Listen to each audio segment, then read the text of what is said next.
How to turn on the safe mode on your Android device. What is up everyone? Welcome back to the channel. In this quick tutorial, I'm going to show you guys how you can easily turn on the safe mode on your Android device. But before we get started, I want you to head down below to give this video a quick thumbs up and hit the subscribe button as well.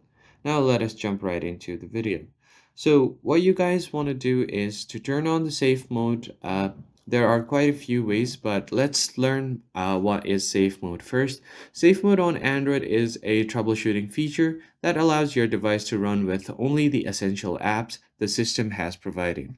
And when your phone is in safe mode, all the third-party apps that you've installed from your Google Play Store or App Store will be disabled, and it will help you identify a recently installed app is causing your issues like crashes, freeze, or drain more battery.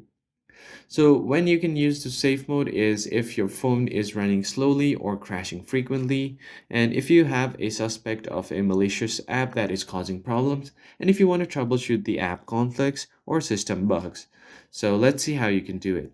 All you have to do is hold and press your power button until the power menu appears, and then now you'll have to tap and hold off on the power off button, and then a pop-up will ask if you want to reboot the system into safe mode. So just tap on this and then your phone will be restarted and you'll see safe mode on the corner of your screen. And that's how you turn on the safe mode on your phone. I hope you found the tutorial helpful. I'll catch you guys on the next one.